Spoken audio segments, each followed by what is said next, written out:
Well, for me, I kind of heard, first I heard a song called Rapper's Delight, you know, the message, right?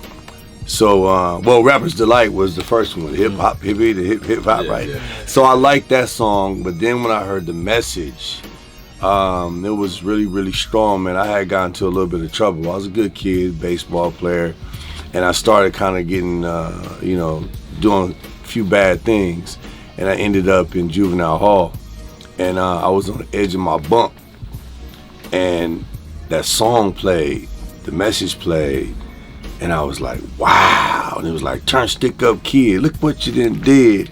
And I was in enough trouble to where I could have been gone away for a while. And I was like looking out doing my life, and then this song came on and it touched me, right? And I was like, wow.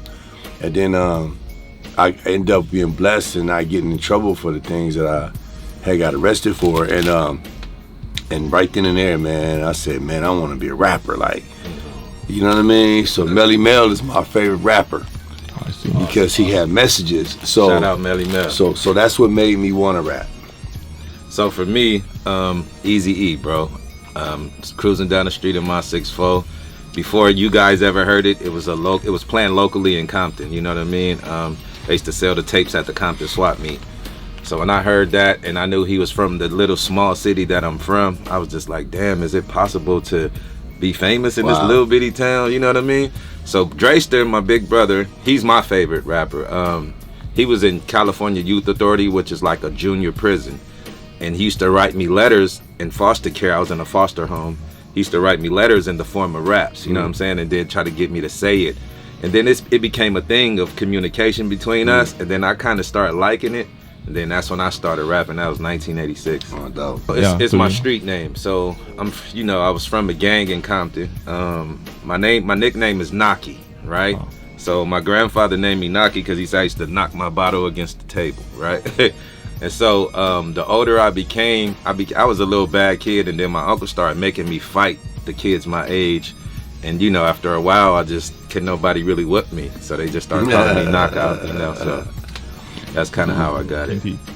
That's a good one. That is a very good well, it's not. Rest in peace to Mixmaster Spade. Well, Mixmaster Spade, well, I do want to say that to give him a shout out because he's the one that really helped me get in the game.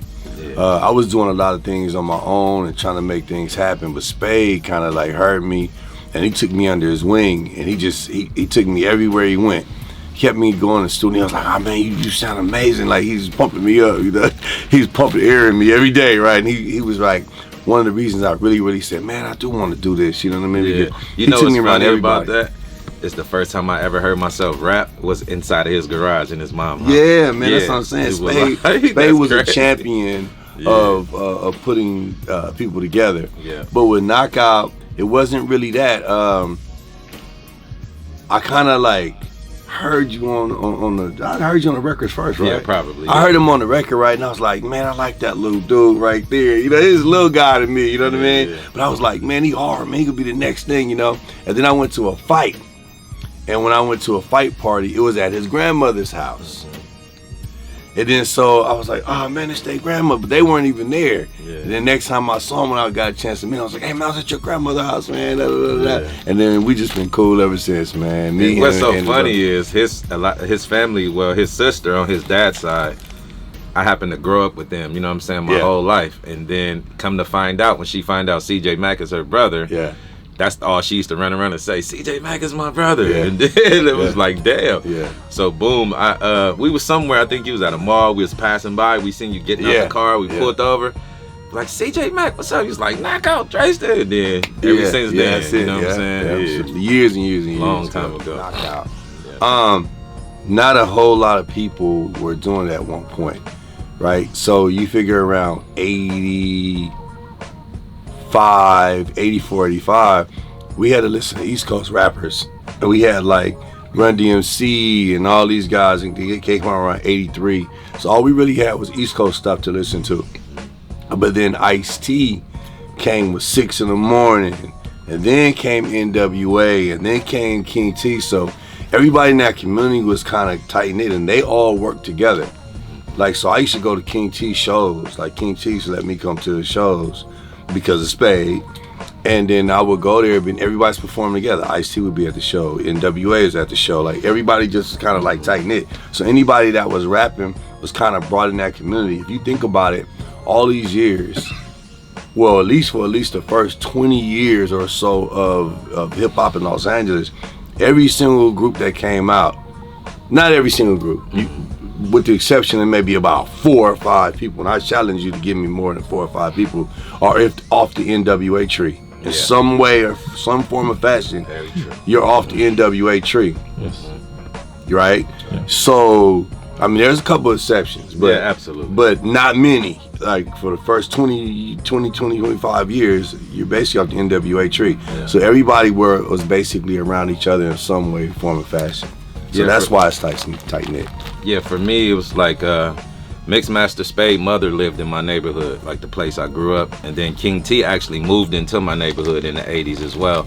So it was so close to me, you know what I'm saying? And, you know, I wasn't rapping at this time. Like I said, one time I tried it. I went into Spade's garage and he recorded it. He recorded me on cassette tape and he played it back for me. I was like, damn, like I'd never heard myself, like heard my voice, you know what I mean? So that was interesting. And then when I did start trying to rap the Tree of Life thing out there on Exposition, what was it called?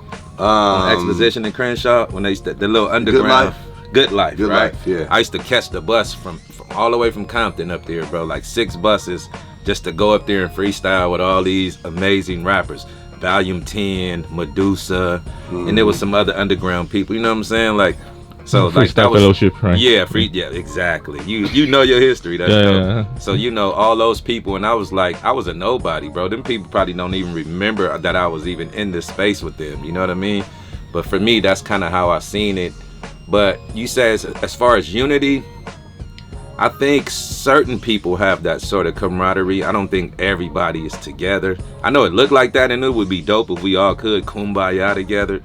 But it's not a lot of real unity. You know what I'm saying? Like it's unity amongst certain people, but we kind of need more of that. You know what I'm saying? Like how the South did. You know what I'm saying? They work together, work with each other. Cause back when we was coming up, it was hard to get a deal. It was like people didn't really want to put you in the game. You know what I'm saying? So that's why I loved Easy so much, because he took a chance. Like he actually gave us an opportunity. You know what I'm saying? And that was dope, because I tried Ice Cube. I was trying to go through a lot of people and they just wasn't listening. You know what I mean? So, I actually started off independently. I was doing my own thing. I didn't really fit in the rap scene, like to tell you the truth. I was still in the streets. I had like one foot in the street, and well, one heavy foot in the street, right? So I didn't really fit in with everybody that was rapping. It's like everybody else kind of grew up rapping. You're right. I didn't. I grew up. I came from the military. Out of the frying pan into the fire, right? I was getting in trouble before I went to the military. I came home and jumped right back into what was going on. It was the 80s and it was the drug scene, you know what I mean? There was a whole lot of money. And I was a poor kid and I wanted some of it, right? That's heavy. Yeah, so I spent about the next 10, 12, 13 years of my life doing that while trying to rap, because I already had that love for music. But I was still in the streets. So at one point, I kind of didn't respect the rappers, because I was like, money than these folks. I got more money than y'all. You know what I'm saying? That, right? And then another thing was, I kind of thought that in some cases, people were saying things they wasn't really doing because I was out there doing it. So I didn't really respect it at first. But then I saw it becoming a business. You know, I saw King T get a $150,000 check, and I said, wait a minute. Wait a minute. It's real. I want to do this shit now. I don't want to get the police chasing me and all this shit. You know what I mean? He just got a check for rapping? Shit, how do I sign up, you know? So I started doing independent. I moved to Atlanta. I was putting records out myself because Atlanta had got real hot. You know, and plus I was hustling in Atlanta. So I just went to Atlanta, started doing my records and stuff. And then, you know, ended up coming back to LA, but I ended up being on Rap A Lot Records first. All these other guys are my friends and everything, but I still have my shot through Jay Prince at Rap A Lot Records. So that's crazy, right? That's really how I got a chance, was through the South. That's my Oh, you did independent the project. Living Color joint. Nah, Living Color wasn't out yet. It wasn't out yet. Nah, Oh, they might have stole that from you. I don't know, bro. But Look how it looked like this. Look at this, bro. yeah, I don't know if they was out yet. But you see that Rolex on it. I'm not Yeah, new. I seen the picture. Yeah, I'm proud of this record, man. You know what I mean? Like this is me trying to What year? cut into the rap. This had to be about 90 or 89, 90, something like that. Let me see if I see a date on here. Maybe 89. Yeah, like around 1989. You know what I'm saying? And if you see, I was trying to be like LL Cool J in there. Yeah. You know what I mean? That's what we had. You know what I mean? I was trying to be like LL, you know? And I thought I was a little different than everybody else is doing the other stuff. So I tried to go that route. But you see, I got the Rolex on. I got the Rolex ring on. I'm already getting money, man. You know what I'm saying? I'm not on. I'm already getting money. So I tried to go this route, but then I couldn't make like club songs and all that like them. So I just said, man, I gotta do what I know. And then I just started making the street shit that I know. It's a funny story. Ice Cube was in the studio next door to me when I was doing this record. Okay. And he already knew me. And he came in and listened. There's a couple songs on here that he was like, oh man, that's hard. He said, then he listened to a couple songs and I'm trying to be disco daddy and shit, right? He was like, what you doing? so which one is it gonna be? You know what I'm saying? But I'm like, I don't know. I'm just trying to get in, you know what I mean? So yeah, no, I'm very proud of this record, man. Like people think that I wouldn't be, you know what I mean? Right. But hey, I'm fly as hell on here, you know what I'm saying? I ain't got my shit on, I'm missing my LL shit, but I already got about 30,000 on my hand right there. Yeah, I'm doing shit. You know? I like that. I like the cover because I'm thinking he got this from In Living Color, which is a comedy TV show. Obviously, they must have got it from you because I swear this whole thing is. They got this in this show. This even this, huh? Yeah, that's bro. crazy, Like, huh? I never knew. Like you got to look into that a little bit, I'm man. have to look into that. So this is independent, man. I did this myself and one of my friends. We put this record out. So this is a record I went to Atlanta to put out. Okay. Yeah, that's crazy. That's history. Wow, It is. that's a trip. I haven't seen this in a long time. Appreciate it. So look, so my brother Drayster, he met Easy. So it was two guys that we knew. They came on our block, asked us to rap. We rapped for them, and they was like, tomorrow we're gonna take y'all to the studio. Drayster was fresh out of jail, so he been in jail for 5 years. He didn't have no friends around, so he was at home. I had friends, so when they came, I was not home. Drayster went to the studio, recorded like 5 songs with Eric, right? With Easy. Came back that night like 3, 4 in the morning, popped the cassette in, and I'm like, yo, what the fuck? Like, you was in the studio with Easy. Like, he was like, we going tomorrow, don't go nowhere. I stuck around the next day.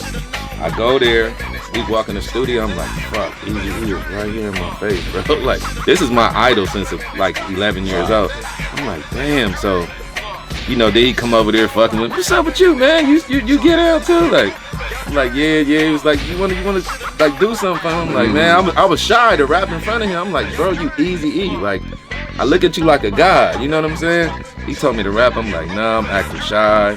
So the more I sat around, got high and drunk a little bit, I came out of my shell. So the first rap that I had a rap dissing him when I told you when he was supporting the Rodney King, the cop that fronted on him. And so the homies told him about the rap, and they was like, this fool got a rap dissing you. So he come over there and whisper in my ear, how you gonna diss me in my own studio? I was like, he was like, say the rap for me. I was like, nah, I'm not gonna do that. He kept prodding me. I said the rap. And then he took me outside. We did this little weed thing. When we smoke a half a joint, he smoked the other half. Whatever, boom. So now they working on a record.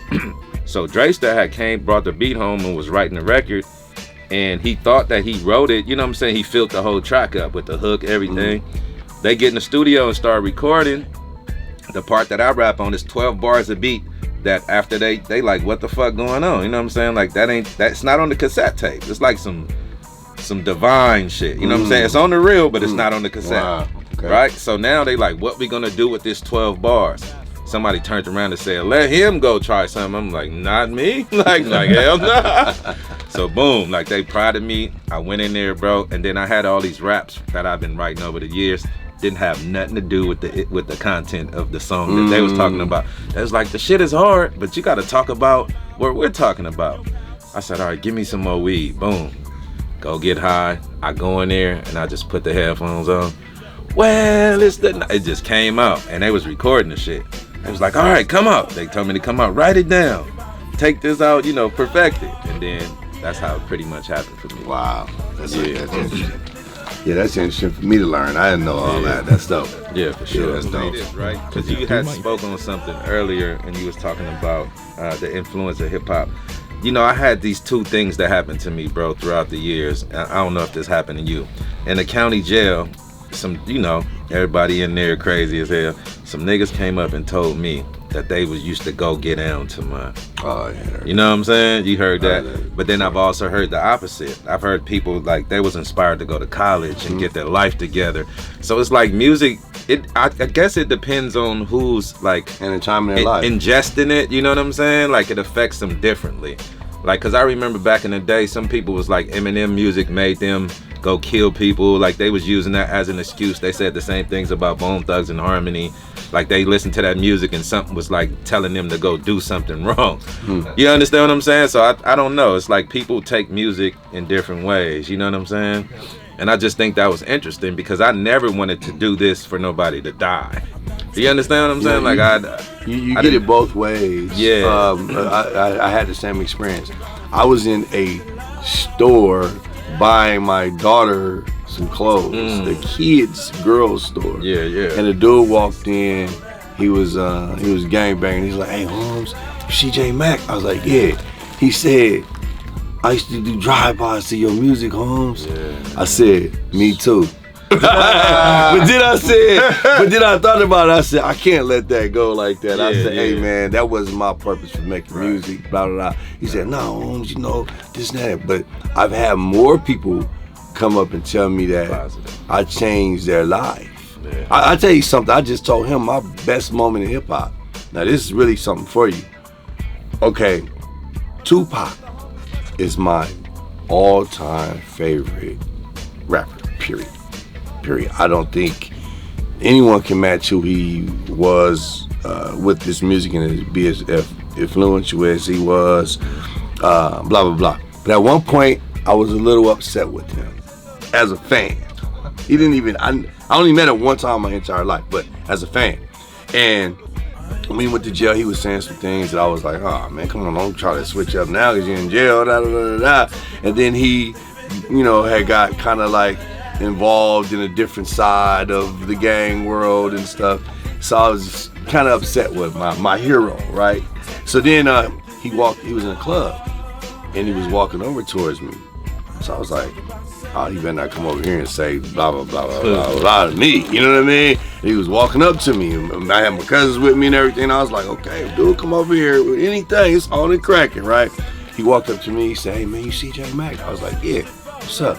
He's like, hey, you helped me get through the pen. I listen to your album every single day. He said, let my niggas out the pen. He started quoting songs off my record, man. He said, I just saw your video, Powder Puff, the other day. Da da da da da da da. I was just stuck, man. I was like, wow. You know, this dude is who I look up to here, right? And he told me that I helped him get through the penitentiary because he listened to my record every single day. So you never know who you're inspiring, you never know who you're touching, you know, and for us coming out here like this, man, it was so amazing. Even last night, man, people come to me and some of the things that they were saying, man, it was just amazing. So awesome. So this is a powerful thing, and I'm glad and I'm blessed to have had a chance to be a part of it. And man, it just makes you want to stand up even more, man, and keep contributing. And let's say rest in peace to Tupac. Oh yeah, rest in peace Tupac, man. But that's my proudest moment in rap. For him to tell me I helped him get through prison. Yeah, that's awesome. Can you imagine, bro? I don't know if y'all have this experience in Japan and Taiwan and other places, but it's crazy that, like our experience in LA, we grow up with people. It's different when you kids, right? When you become teenagers, things start changing. And you can actually grow up with somebody who would want to, you know, like when we was little, we used to say we was cousins because we were so close, right? And so he would be able to come spend a night at my house. I'd be able to go over his house. At some point when we became 18, 19, this split happens and I can, like, one of my friends from then can take my life. You know what I'm saying? Yeah, that's where the 50-50 love thing came from. It's like, damn, what happened to us? Like, how we was this close and now you want to kill me? Like, you know what I mean? Like, that's the dynamic of being in LA and coming from the gang, like the gang life and shit like that. It's a real crazy thing to experience. You know what I'm saying? And it's funny that you guys can even resonate with something like that, because I know y'all don't know how that experience. You understand what I'm saying? Besides the killing part. Yeah, exactly. You have childhood friends, but later you just grow not apart. friends anymore. Yeah. Right. But it's really sad. Always sad to hear these songs. Very sad. Yeah. I'm gonna say this, and I'll let CJ go. It's always been a part of hip hop, the battle, you know, the war, like the tug of war of who's the best. You understand what I'm saying? So I think the battle part of hip hop has always been there since the beginning. But Kendrick Lamar, even though, you know, him and Drake are having their little thing, he did a lot for hip hop, because the sales of hip hop has went down dramatically, like dramatic, almost to nothing.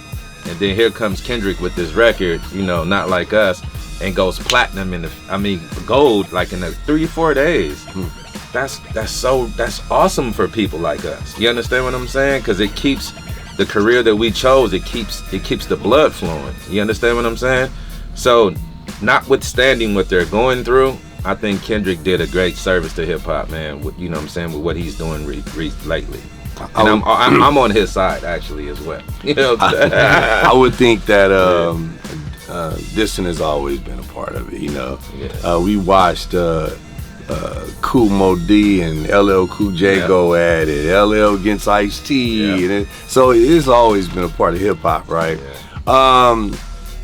You know, I think it is healthy. It's necessary, and I like how it is now. It's not necessarily violent, right? You know, at some points it was violent. You know, it is kind of violent because I didn't like getting dissed, and I was kind of like, I was with the. Well, I take that back. No, I take that back. I take that back. You got the kids that. These kids are really in the streets too, though. Yeah. It's almost like nowadays. They're trying to live the record. This is what I wanted to say, a little bit off topic with that, but it does kind of like revolve around that. Nowadays, man, it's a little bit too easy, in my opinion, to say you're a rapper. All right? Okay, if I go outside and I play catch, I'm not a professional football player because I go outside and play catch. So just because you go in the studio and upload something to YouTube, that doesn't necessarily make you a rapper, right? I'm a professional rapper, but nowadays they'll give you that title in a heartbeat. So if this person that just if people got one record out on YouTube or something, and something happens to them, a rapper gets killed, and I think that's unfair to the culture. I think that's unfair. Like, where is the metrics? Yeah, where's the metrics here? What makes you a rapper? I can just say I'm a rapper tomorrow. No other profession you can do that. You can't go cut somebody and you're a doctor. You know what I mean? So it's just kind of like, I think that's a little sad, and it's something that's bringing the culture down. Is that it's just too easy to be identified as a rapper. Everybody's a rapper. Tomorrow you can just, you know, and I just don't think that that's fair for the, I think that's another way that we're being phased out. And, you know, an attempt to help get rid of this is like, let all of them call us rappers. They're going to blame everything that happens on the rappers now. When some of these kids that are killing each other and shit, I don't necessarily think you're a rapper. You're a killer. You know what I mean? You're not a rapper. Killer with a microphone. You know, but now hip hop gets pulled into it. Yeah. And it ain't got nothing to do with hip hop. True. Right? So that's the bad thing, man. So it's beyond dissing. It's a little bit beyond dissing. And I think even, you know, when I did it, I'll be honest enough to say that I was willing to take it a little bit beyond dissing. Yeah. Because I wasn't used to nobody talking shit to me. Yeah. Well, I would do much like what I try to get up and do every day, man. I try to latch on to every opportunity that I can. I would say yes until I was too successful and I had to say no. I'm gonna say yes to everything until I'm successful enough to have to say no. I would continue to educate myself every single day. on whatever field that I wanted to be a part of. I would continue to educate myself and wouldn't stop. And I would work harder than anybody on the planet. For me, I would just include God in everything I do. You know what I'm saying? And you know, this is a great thing. Maybe it can help some people. I'm Muslim. You know, I've been Muslim for 24 years. And one of the things Prophet Muhammad, peace be upon him, what he taught us to do was think about death every day. Like multiple times a day, we should think about not being here. And the reasoning behind that is to keep you in check, to understand, you know, like how you are in the world, how you treat people. You know, if you do something to somebody, say, excuse me, I'm sorry. Help people when you can help them and things like that. That's what Islam, you know, that's what it gave me, and that's why I love it so much. So that's what I would do. I would just include God more in my life. That's what I would do. Brother, yeah. You know what I'm saying? Shu is our brother, so you're gonna see a lot more from, you know, dealing with me, CJ Mack, and Shu. And we did a couple songs here in his studio where we are right now, so you guys get ready for that too. Yeah. Shout out Too Tight, man. Shout out Too Tight, man. You know, Shu came in over the last 2 years building with me, man. Every time he came to LA, he comes wherever I'm at. He don't care where I'm at. He's, where are you at, CJ? I'm like, man, I'm over such. You can come over here. Bop, he's right there. You know what I mean? Whether it's a good place or a bad place, Shu's coming, right? So I really appreciate him, and I told him today, I said, man, thank you for being so diligent and staying on me, because I am loving this experience out here. I really, this is an eye-opener coming back to Japan after all these years, and seeing how open people are to us. Like, that's amazing. And like I said, it makes me, I do more film and television writing and stuff now, but this just makes me want to continue to contribute and be a part of this thing that we've all built. And I want to say thank you, Japan, for having us and accepting us. And we having a great time here, and we hope you invite us back, man. We love your country, your culture. It's such a beautiful thing, so thank you. And I'm eating food that I never thought I'd eat in my life, messing with Shu, and it's all been good. I haven't had a bad meal since I've been here. What's happening? I'm CJ Mack, and I'm here with BG Knockout, and we want to give a shout out to Westside Love, baby. Thank y'all. Thank you.